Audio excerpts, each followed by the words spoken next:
verso 30 e 31, assim diz a palavra de Deus.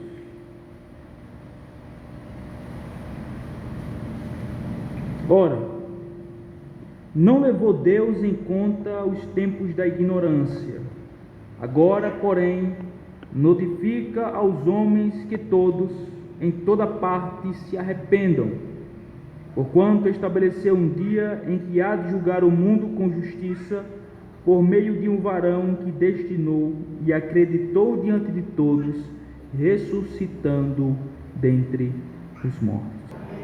Amém. Irmãos, Jesus Cristo, o juiz, aquele que veio como um cordeiro sacrificial, aquele que veio para ser julgado e condenado pelos homens, aquele que veio para ser condenado por Pilatos, por um mero mortal e pecador, aquele que veio para receber a punição, a culpa pelo pecado do seu povo, e então foi julgado e justamente condenado para morrer numa cruz como um maldito de Deus. É este mesmo que Deus o Pai o destinou para no final das eras vir sobre as nuvens do céu com poder e grande glória para julgar as nações. Aquele que veio e foi julgado virá uma segunda vez para julgar. Aquele que veio, foi julgado e condenado, virá uma segunda vez para julgar e condenar a muitos. Jesus Cristo é o juiz que Deus o Pai o estabeleceu e deu a ele o poder e a autoridade para julgar as nações, diante do qual todo ser humano nascido desde Adão até o último que ainda irá nascer, que nós não sabemos quando nem onde, estará diante do Cordeiro de Deus, o leão da tribo de Judá, para ser julgado por ele e então receber a sentença. Esse é o nosso tema de hoje, o nosso assunto que iremos tratar hoje. Irmãos, as Escrituras declaram com ousadia que Jesus Cristo é o Rei dos Reis e que o seu nome é o único nome pelo qual os homens podem ser salvos. Hoje, nós iremos ver que as Escrituras ensinam que Cristo foi exaltado à destra de Deus como juiz de todos os homens. Embora esse ofício possa ser considerado como a extensão do seu papel como rei, ele é tão importante nas Escrituras, irmãos, que deve ser considerado separadamente. Um dia chegará em que toda a humanidade, sem exceção, será julgada, e seu destino eterno será determinado apenas pelo homem Jesus Cristo. O Evangelho, irmãos, não pode ser entendido a parte desta verdade. Pense nisto. Pense nos maiores homens que já pisaram nesta terra, ou aqueles que eram considerados grandes ou poderosos, como por exemplo Hitler, Stalin, Pilatos e Herodes, aqueles que julgaram a Cristo, Pilatos especificamente, Herodes o Grande, e grandes homens na história da humanidade que marcaram as suas épocas pelo seu poder, pelo seu glamour, pela sua riqueza, pela sua fama. Um dia estará diante do crucificado para ser julgado. Isso é extraordinário. Quase não cabe na nossa cabecinha. Primeiro quero falar com vocês a respeito do julgamento de Cristo e o Evangelho. Irmãos, é extremamente importante compreendermos que a doutrina do juízo é uma parte essencial de toda a verdadeira proclamação do Evangelho. Para ser fiel às Escrituras, devemos proclamar que o mesmo Cristo que veio morrer pelos pecados do seu povo, virá uma segunda vez para julgar e condenar aqueles que rejeitam sua obra de salvação e que é oferecida gratuitamente para todos. Ele virá uma segunda vez para fazer isso. A verdade do retorno de Cristo, do julgamento de todos os homens por meio dele, não é algo secundário de modo nenhum, irmãos. É uma parte essencial de qualquer pregação verdadeira do Evangelho. Romanos 2, versículo 16 diz assim: no dia em que Deus, por meio de Cristo Jesus, julgar os segredos dos homens de conformidade com o meu Evangelho, disse Paulo. Em segundo lugar, as Escrituras deixam claro que o estabelecimento de Cristo como juiz e a afirmação do juiz futuro não são opcionais na verdadeira pregação do Evangelho. Elas são absolutamente essenciais. Em Atos capítulo 10, versículo 42, olha o que diz: e nos mandou pregar ao povo e testificar que ele é quem foi constituído por Deus juiz de vivos e mortos. Portanto, é uma parte essencial da pregação do Evangelho nós proclamarmos o retorno glorioso de Cristo como juiz para julgar as nações.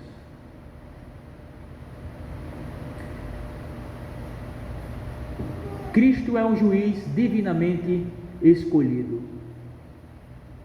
É importante entender, irmãos, que Cristo assumiu o ofício de juiz por determinação divina. Foi a vontade e a soberana determinação do Pai que o mundo fosse julgado em perfeita justiça por meio do seu Filho Jesus Cristo. Esse é outro exemplo de como Deus Pai sempre se relacionou com o universo através da mediação do Filho. O Pai criou o universo através do Filho, Ele governa o universo através do Filho e um dia julgará toda a humanidade através do Filho, Jesus Cristo. Portanto, Ele é um juiz que foi divinamente escolhido para isto. 2 Timóteo capítulo 4, versículo 1 diz assim: conjuro-te perante Deus e Cristo Jesus, que há de julgar os vivos e mortos pela sua manifestação e pelo seu reino. Cristo aqui em Timóteo claramente descrito como aquele que veio julgar, ou que virá julgar os vivos e os mortos, de acordo com a designação do Pai. A expressão aí vivos e mortos abrange toda a humanidade. Como Cristo é o Senhor dos mortos e vivos, de acordo com 14:9 de Romanos, Ele também é seu juiz. Nem mesmo a morte permite uma fuga de sua soberania e sentença. Pense nisso um pouquinho. Muitas pessoas pensam que morrendo é a única forma de se livrar do juízo de Deus. Ao contrário, nem mesmo a morte nos capacitará a fugir do juízo de Deus. Em contraproposta a isso, a essa ideia de que morrendo tudo está resolvido, a Bíblia deixa claro que no último dia, o dia que Jesus voltará com poder e grande glória sobre as nuvens do céu, os mortos ressuscitarão. E para que eles ressuscitarão? Para serem julgados. Todos serão colocados diante do tribunal de Cristo, todos serão colocados diante do tribunal de Deus, diante do trono branco, diante do dia do juízo final.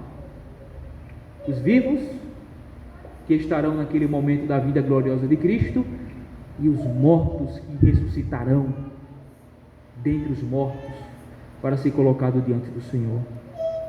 Nem a morte permite uma fuga da soberania e da sentença de Cristo Jesus em seu juízo. Em João capítulo 5, versículo 22 a 27, diz assim: e o Pai a ninguém julga, mas ao Filho confiou todo o julgamento, a fim de que todos honrem o Filho do modo por que honra o Pai. Quem não honra o Filho, não honra o Pai que o enviou. Em verdade vos digo, quem ouve a minha palavra e crê naquele que enviou, tem a vida eterna. Não entra em juízo, mas passou da morte para a vida. Em verdade vos digo que vem a hora, e já chegou, em que os mortos ouvirão a voz do Filho de Deus, e os que ouvirem viverão. Porque assim como o Pai tem vida em si mesmo, também concedeu ao Filho ter vida em si mesmo, e lhe deu autoridade para julgar, porque é o Filho do homem. Meus irmãos, Jesus não está negando que o Pai também julga nessa passagem. Ele está explicando que ele faz isso através do Filho, através dele, conforme diz Romanos 2,16, como já lemos. O Pai deu ao Filho poder e autoridade para julgar toda a humanidade. Essa grande honra concedida ao Filho é uma demonstração da sua divindade e uma razão para termos cuidado e dar ao Filho a honra que lhe é devida. De acordo com o versículo 23 que nós lemos, o Pai não apenas julga através do Filho, mas também a humanidade honra o Pai ao honrar o Filho que ele designou como juiz. Então, um texto muito claro que mostra que o Pai designou e deu autoridade ao Filho para julgar, bem como também a maneira ou modo de honrar o Pai é honrando o Filho. Como o próprio João vai dizer na sua carta, quem tem um pai, quem tem um filho, tem um pai. Quem não tem um filho, não tem um pai e também não tem a vida. Então é sempre dessa forma. Deus, o Pai, julga através do Filho, dando-lhe autoridade para isto. O modo de honrar ao Deus Pai é honrando, respeitando e adorando o Deus Filho, Jesus Cristo, o nosso Senhor. Encontramos ainda outra passagem, irmãos, poderosa a respeito da determinação divina de Cristo como juiz de todos os homens, em Atos 17:31, texto que nós lemos. Porquanto estabeleceu um dia em que há de julgar o mundo com justiça, por meio de um varão que destinou e acreditou diante de todos, ressuscitando dentre os mortos. Deus estabeleceu soberanamente, irmãos, um dia em que toda a humanidade será julgada. E a história humana está correndo em direção a este dia. A história da humanidade está correndo, está indo no único curso, que é ao encontro do dia do juízo final.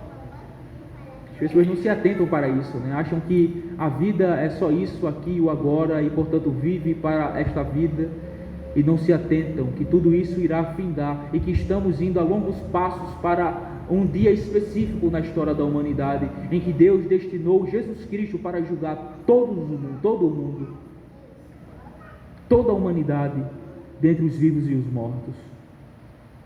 Esse julgamento não será arbitrário ou injusto, mas será marcado pela perfeita justiça. Pense nisso. Esse julgamento não será arbitrário nem injusto, mas será marcado pela perfeita justiça.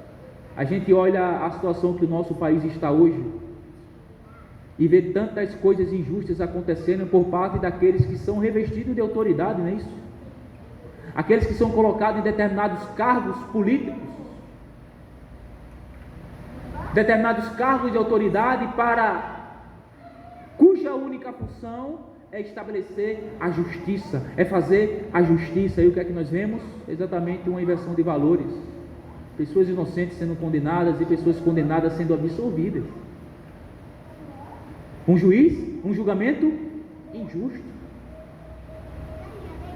Pessoas inocentes sendo condenadas e pessoas culpadas sendo libertas. O juízo do homem e o julgamento do homem, ele é falho, mas o dia do juízo de Cristo será segundo a reta justiça. Um juiz e um julgamento perfeito, não injusto, ou arbitrário, ou apaixonado. Deus não apenas nomeou um dia de juízo, mas também nomeou o homem por meio de quem ele julgará. E esse homem é seu Filho, Jesus Cristo, o reto juiz. A ressurreição e a ascensão de Jesus de Nazaré é a prova e validação que ele é o Cristo, o Filho de Deus, o Senhor Supremo e o juiz de toda a criação. Ele é Jesus Cristo, o juiz de toda a criação, diante de quem cada ser humano nesta igreja um dia estará diante dele. Deixa eu dizer uma coisa a vocês. Nós não temos escolha, o homem, no sentido de considerar Cristo Senhor ou não da nossa vida, porque querendo você ou não, Ele é Senhor. E um dia todos confessará isso. Toda boca confessará, todo joelho se dobrará perante Cristo para a glória de Deus Pai. Queira você ou não reconhecê-lo Ele em vida como seu Senhor e Salvador. Porque neste grande dia, as rótulas do seu joelho serão quebradas e você se curvará perante Ele. E a sua boca se abrirá, confessando que Ele é Senhor para a glória de Deus Pai, queira você ou não. E ninguém escapará disso. Ninguém escapará disso. Irmãos, esse juiz que é Cristo, Ele é um juiz justo e para temor de todos. Ele é um juiz que é onisciente. Além dele ser justo, ele é onisciente. Significa que ele sabe de todas as coisas. Todas as coisas estão nuas e patentes diante dos olhos daquele em quem nós iremos prestar conta, como diz o autor aos Hebreus. Então imagine isso. Os juízes humanos se valem e dependem de provas, de testemunhas e de evidências, para, fundamentado nisto, dar a sua sentença. Através dessas evidências, julgando e colocando em comparação com a lei devidamente estabelecida, né? E que ele pode errar. Agora pense em um juiz que é onisciente, um juiz que lhe conhece, que lhe vê, que lhe escuta e que lhe sonda desde a sua concepção no ventre da sua mãe até o último segundo da sua vida nesta terra. Vendo, conhecendo, ouvindo, testificando e testemunhando cada pensamento, cada palavra e cada ação sua. Este é o juiz, um juiz justo e um juiz onisciente. Irmãos, para não cometer injustiça em seus julgamentos, Deus deve ser perfeitamente justo, sem qualquer falha moral, e onisciente, inteiramente consciente de todo e qualquer acontecimento. A palavra justo é traduzida de um termo grego correspondente. Ambos os termos significam correção, exatidão ou excelência moral de Deus. Aí significa ele ser justo. Uma exatidão, uma excelência moral. De acordo com as Escrituras, Deus é um ser absolutamente justo e age sempre de uma maneira perfeitamente coerente com a sua natureza justa. Ele nunca será ou fará nada que justifique qualquer acusação de transgressão.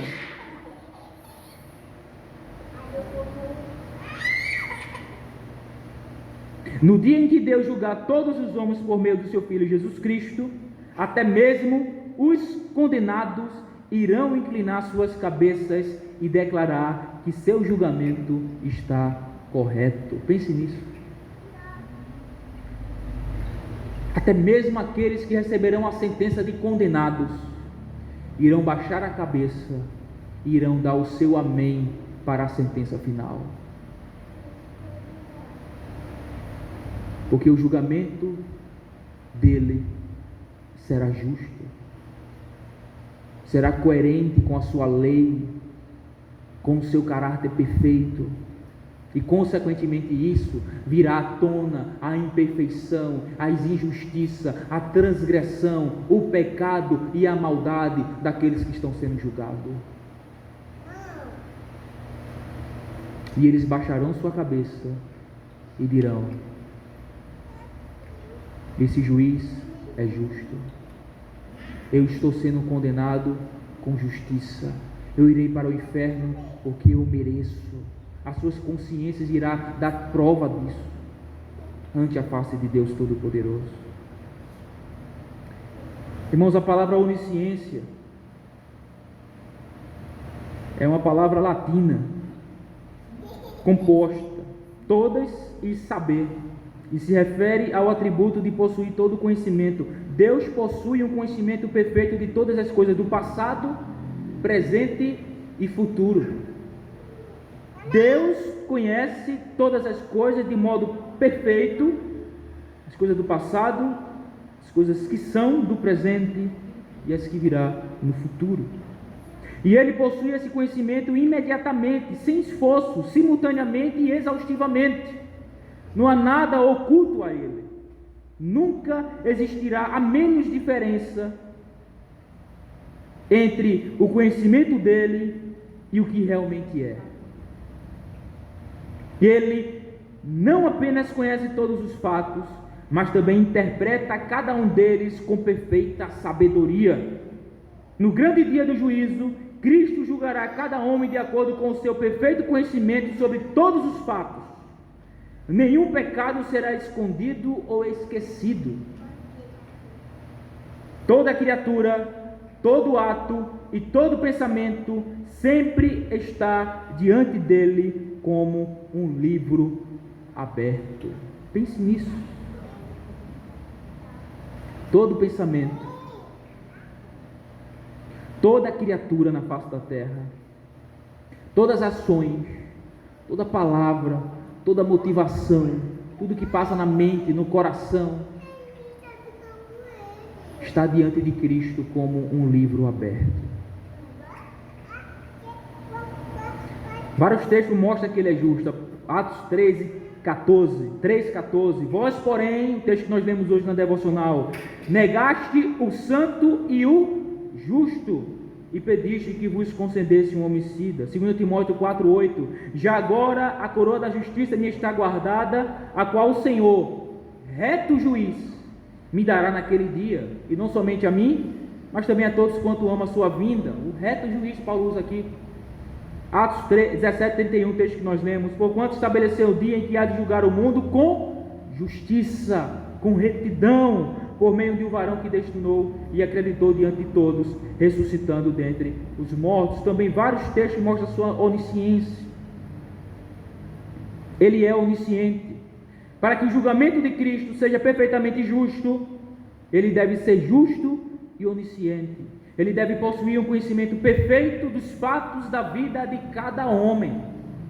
Cristo possui conhecimento suficiente para julgar todos os homens com perfeita justiça?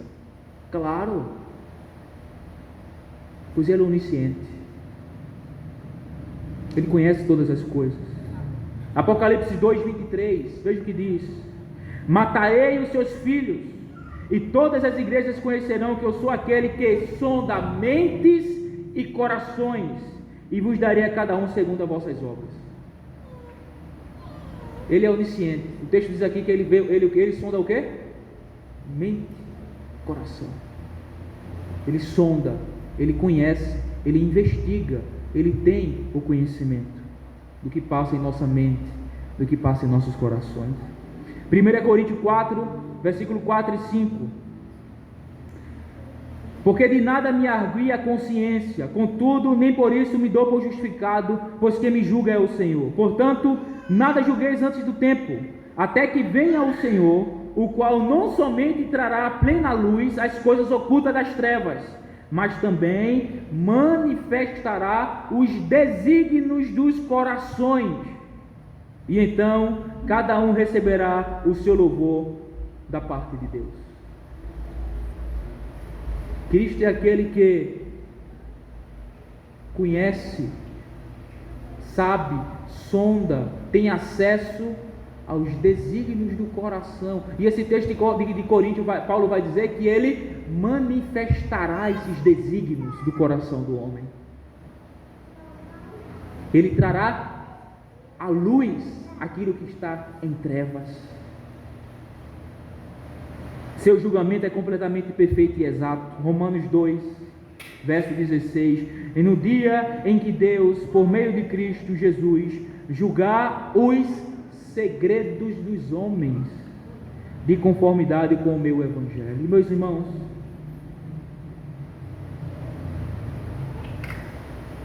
esse é aquele que foi designado por Deus Pai para julgar a humanidade. Alguém que em seu juízo é reto, é perfeito, é sem falha. Mas não somente ele é justo, o que nos causa ainda maior admiração e aumenta ainda mais o nosso temor, a partir do momento que conhecemos o fato de que este juiz, que é justo, o qual nos julgará, ele é onisciente. Ele conhece todas as coisas. Ele sabe de tudo.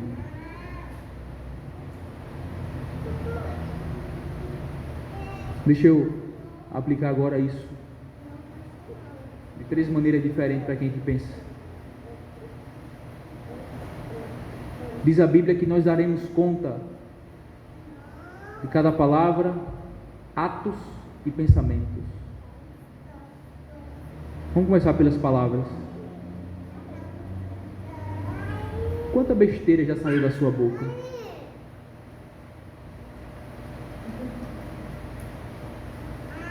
Quantas coisas horríveis você já falou? Quantos palavrões? Quantas palavras torpes?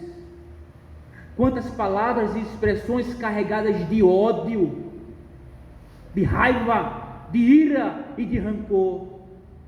Quantas palavras suas que foi como uma espada que cortou o coração do outro, que feriu, que machucou, que magoou?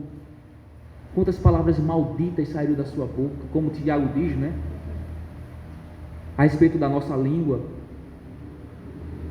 Com ela bendizemos a Deus, o Pai, mas com ela também amaldiçoamos os homens, feito à imagem de Deus. Por isso que ela é tão terrível, a nossa língua. Então pare para pensar, quantas palavras malditas saíram da sua boca, mal colocada, que não causou edificação para aqueles que ouviram, mas somente destruição, miséria, mágoa, rancor, raiva, inimizade, contenda e tudo mais. Até mesmo aquelas palavras, sabe, que você está injuriado, enraivado com alguém, e você entra no seu quarto, como que ninguém está diante da sua face, você descasca a pessoa, né? Desabafa para você mesmo, falando coisas terríveis a respeito daquela pessoa, expressando seu ódio, sua raiva, ou até mesmo desculhambando, soltando um palavrão. E você diz, mas ninguém está vendo. Aquele que irá te julgar, ele não somente viu, como ouviu. Não somente viu, como ouviu, como sondou a intenção do seu coração. Pense nisso. Somente nesse quesito aqui, pergunto: teria razões suficientes para você ser condenado pelo reto juiz? Com certeza. Com certeza. Vamos para o outro tópico. Também a Bíblia diz que nós seremos julgados pelos nossos atos. Pense em seus atos. Quantos atos, quantas coisas você fez terríveis. Quantas ações e quantas omissões quando nós deixamos de fazer aquilo que era certo. Também pecamos nisso, pecado por omissão. E quantos atos de ações, coisas que você fez diretamente contra o seu próximo, que o machucou, que o feriu, que o destruiu. Pense nisso. Também daremos contas disso diante do reto juiz de toda a terra, Jesus Cristo. E agora eu pergunto a você também, no mesmo sentido da primeira parte, seus atos, as suas ações, dão razão suficiente para você ser condenado diante de Deus? Com certeza. Gente já matou, gente já bateu, gente já roubou, gente já adulterou, gente já fez coisas erradas, em todos os sentidos, em todos os aspectos. razões mais do que suficientes para sermos condenados diante de Deus. Agora, o terceiro e último para a gente encerrar, é aquele que as pessoas julgam que ninguém pode saber do que passa em seu coração, do que passa em sua mente. Quantas coisas você já pensou horrível? Quantos desejos pecaminosos já subiu ao seu coração?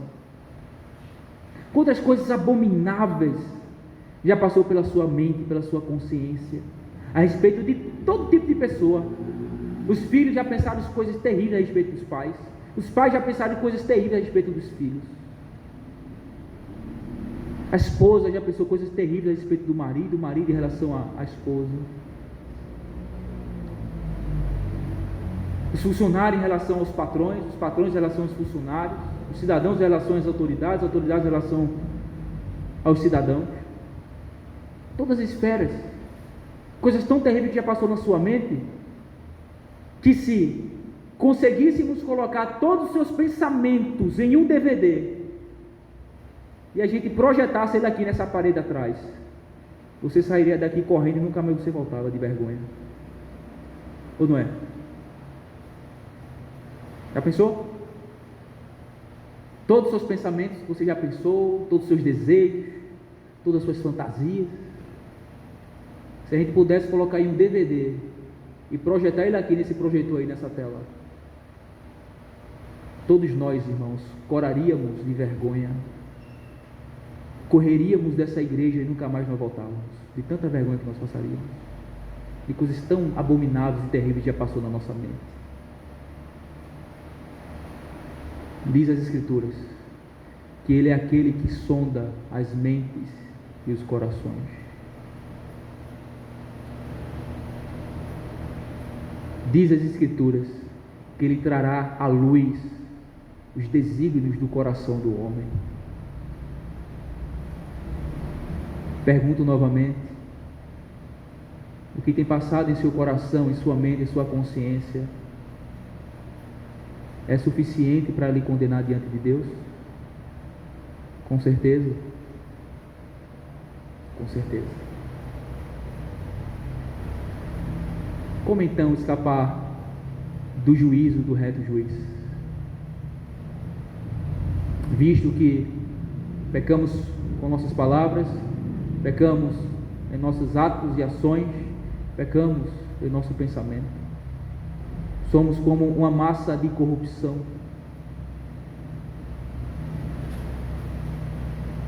Como então escapar do reto juiz?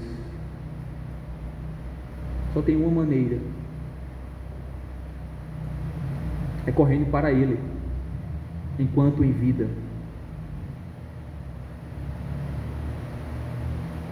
É se arrependendo dos seus pecados e crendo pela fé somente no Filho de Deus, este que foi designado pelo Pai para julgar as nações. Não há nada, absolutamente nada, que façamos ou deixamos de fazer, que pode nos livrar do justo juiz de toda a terra. Só a única coisa: para nós recebermos a sentença favorável: vinde, bendito do meu Pai.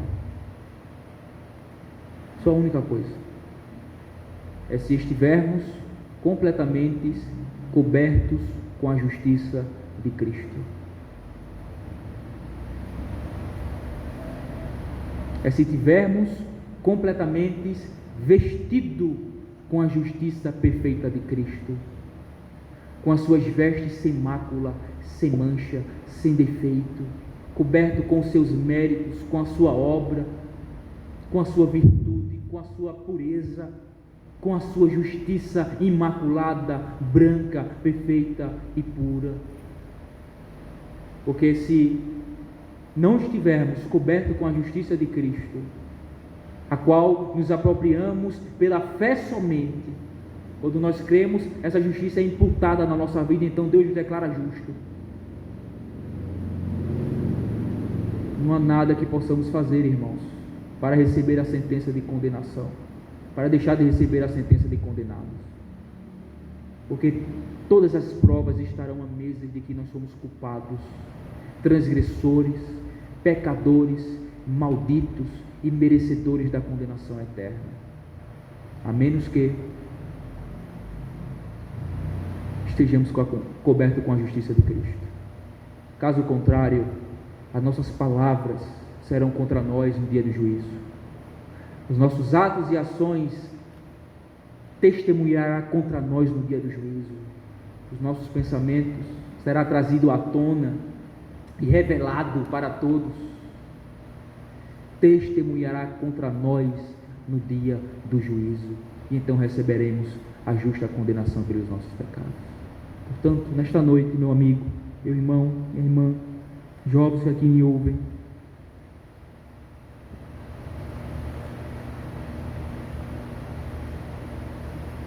é diante desse juiz que você se encontrará no dia do juízo. É diante desse reto juiz, desse perfeito juiz, que a Bíblia diz que não tem culpado por inocente, que você irá prestar a conta diante do juízo. Um juiz diante de quem nada nem ninguém pode ficar escondido ou oculto. Ele conhece, ele sabe todas as coisas. Portanto, só tem uma única esperança para nós. É aqui e agora correr para Ele. Porque aqui e agora é o dia da salvação. Ele está ainda como o Salvador do mundo, como o Cordeiro de Deus que tira o pecado, chamando, convidando, proclamando: vinde, vinde a mim, todos vós que estáis cansados e oprimidos, e eu vos aliviarei.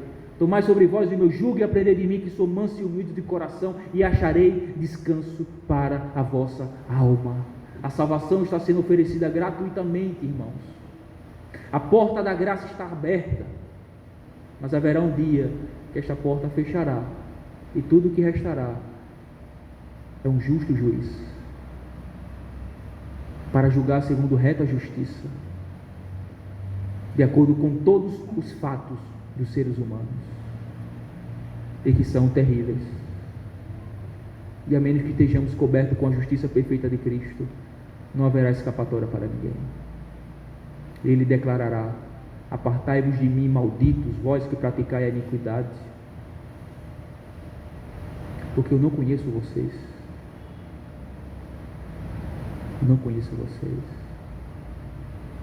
Não escute isso, ouça isso, atente para esta verdade e tome uma decisão em relação a ela, se arrependendo de todos os seus pecados e crendo em Jesus Cristo pela fé somente, enquanto há esperança, enquanto a porta da graça está aberta, porque um dia ela fechará e seremos colocados diante do juiz de toda a terra, um reto juiz que é onisciente e que tem todo o poder. Amém.